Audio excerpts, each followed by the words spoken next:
Why does protecting our own peace feel like a direct attack on someone else? For many, the default response to any request is a yes, even when we have no desire to fulfill it. We prioritize being perceived as easygoing or helpful, fearing that any friction will label us as difficult. This habit creates a steady drain on our resources. We spend our time and mental energy on the priorities of others, eventually reaching a state of total exhaustion where we have nothing left for ourselves.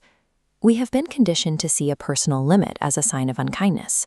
This focus on how we appear to others makes it nearly impossible to see the damage we are doing to our own mental health. This struggle usually stems from a specific psychological error. We have tied our sense of self-worth to the happiness of those around us.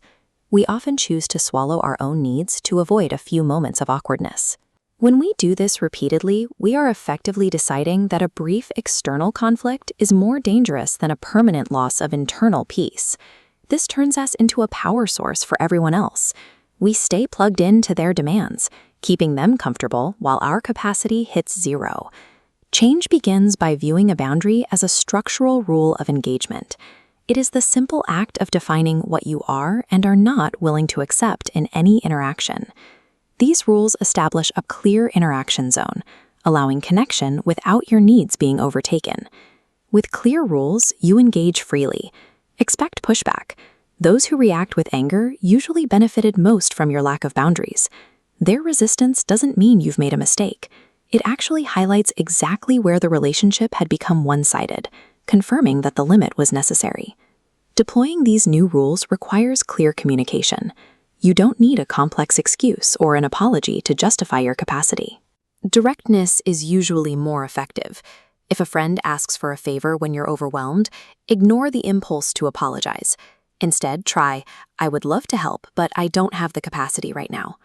When someone comments on your life choices, you don't have to endure it to keep the peace. You can simply state, "I'm not comfortable talking about this. Let's move on." If a colleague expects you to work after hours, you can still protect your time. A simple response is, "I'll pick this up tomorrow, but I'm off the clock." When we say yes while feeling a no, we accumulate silent resentment. Over time, this bitterness creates more distance than a direct refusal ever could.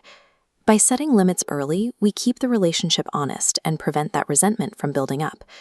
Before you can set these external rules, you have to look inward. You cannot protect your energy if you don't actually know where your breaking point is.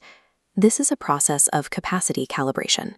It means checking your actual mental and physical bandwidth before you commit to anything new, rather than just checking your calendar. You can build this skill by starting small. Practice saying no to low-stakes requests, the kind that don't carry much weight. This helps you get used to the feeling of setting a limit without the high pressure of a major conflict. Knowing your internal capacity acts as the gauge for your life.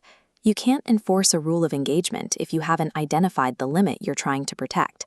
The most important thing to remember is that you do not need anyone else's permission to protect your energy and your health. Learning to use the word no is an act of self-respect that makes your relationships more sustainable in the long run. If this shift in perspective helped you, please like and subscribe. Share this with someone who needs to hear it, and help us build a community that prioritizes mental peace.